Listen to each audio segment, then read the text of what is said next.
সময়টা খারাপ গেলে যা হয় আর কি। বাংলাদেশ জাতীয়তাবাদী দল মানে বিএনপির যে দুঃসময় ছিল, ওই দুঃসময়ে ২ থেকে ৩ জন মহিলা যারা গণমাধ্যম বলেন বা সোশ্যাল মিডিয়া প্ল্যাটফর্মে বলেন বিএনপির পক্ষে খুবই সরব ছিলেন, তাদের মধ্যে একজন হচ্ছেন বিএনপির সাংগঠনিক সম্পাদক শামা ওবায়েদ।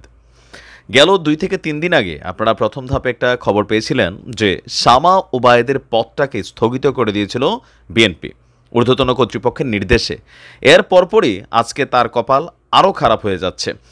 দর্শক, এখানে মেনলি আওয়ামী লীগ সরকারের পতনের পর বাংলাদেশের বিভিন্ন জায়গায় বিএনপির নেতাকর্মীরা দখলদারিত্ব এবং কিছু লুটপাটের ঘটনা ঘটিয়েছে, আর সেই ঘটনা থেকে হত্যা পর্যন্ত হয়েছে। ভাই, আমার কথায় বকাবকি করে লাভ নাই, শামা ওবায়েদ ওই বাটেই পড়ছে।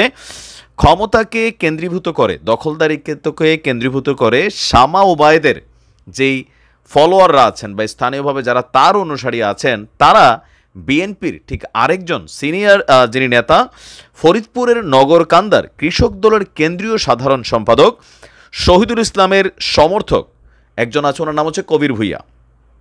সেই কবির ভূঁইয়াকে কুপিয়ে হত্যা করেছে শামা ওবায়েদের অনুসারীরা। মানে এখানে দুইটা টিম কাজ করছে ফরিদপুরে।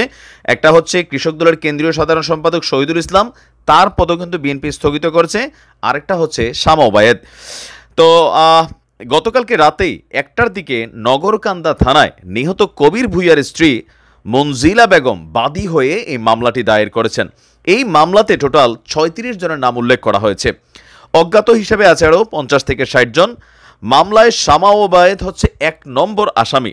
তাকে এই মামলাতে হুকুমের আসামি করা হয়েছে। এমনকি খুবই চাঞ্চল্যকর তথ্য এসেছে যে পাগল হয়ে গেছে, কেমনে লুটপাট করে খাবে। মানে দীর্ঘদিন ক্ষমতায় না থাকার কারণে, সবার কথা বলছি না, তার এক যে নির্দেশ আছে যেন কোনো রকম লুটপাট না করে, কিন্তু বিভিন্ন পর্যায়ে আমাদের এলাকা তো বেশ কিছু জায়গায় কিন্তু লুটপাটের ঘটনা ঘটেছে। এখন এজাহারে কি আছে যে শামা ওবায়েদ সম্পর্কে বলা হয়েছে যে ২১শে আগস্ট বেলা ১১টার দিকে বাংলাদেশ জাতীয়তাবাদী কৃষক দল কেন্দ্রীয় কমিটির সাধারণ সম্পাদক শহীদুল ইসলাম ওরফে বাবুলের নগরকান্দা থানা বিএনপি, নগরকান্দা থানা কৃষক দল, যুবদল, ছাত্রদল সহ নগরকান্দা জনগণের পক্ষ থেকে শুভেচ্ছা জানানোর জন্য নগরকান্দা পেট্রোল পাম্পের সামনে পথসভা আয়োজন করা হয়েছিল। এই সংবাদ পেয়ে বিএনপির নেত্রী শামা ওবায়েদ রাজনৈতিক প্রতিহিংসায় ওই পথসভাকে পণ্ড করার জন্য তার পক্ষের লোকদেরকে নির্দেশ দেয় এবং একই সঙ্গে আরও নির্দেশ দেয়, যাই কিছু হোক, যেইভাবে হোক, লোক মারতে হলেও মরবে, তবুও শহীদুলকে পথসভা করতে দেওয়া যাবে না। আর এখানে ভবিষ্যতে নিজেদের কন্ট্রোলিংটাকে ধরে রাখতে হবে।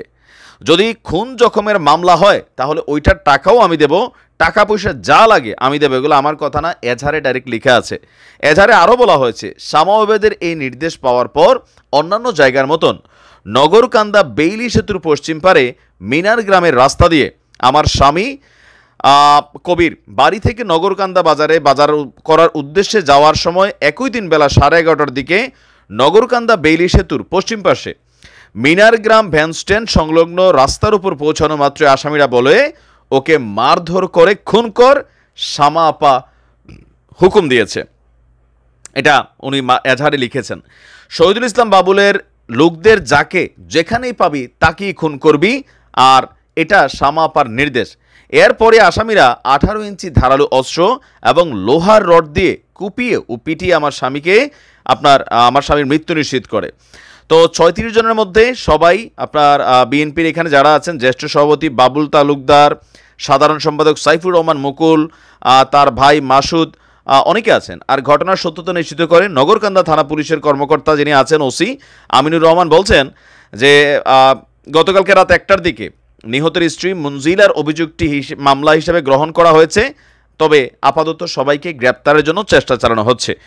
তো আমরা দেখছি যে এই ঘটনার প্রেক্ষাপটে গত ২১শে আগস্ট বিএনপির সিনিয়র যুগ্ম মহাসচিব প্রথম ধাপে শামা ওবায়েদ এবং শহীদুলের যে ২ পদ আছে তাদের পদগুলোকে স্থগিত করে দিয়েছিলেন, আর দিন শেষে এখন মামলা হয়ে গেল।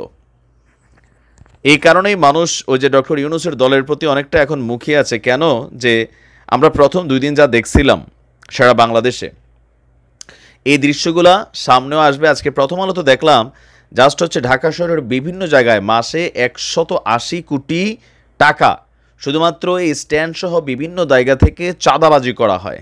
মাঝখানে কয়েকদিন বন্ধ থাকলেও গত 2 দিন যাবৎ শুরু হয়েছে। এমনকি এগুলো সম্পর্কে প্রথম আলোর ওয়েবসাইটে ঢুকে দেখবেন, তারা এভিডেন্স দিয়েছে যে কিভাবে বিএনপির একদল নেতাকর্মীরা এই টাকাটাকে এখন কন্ট্রোল করছে।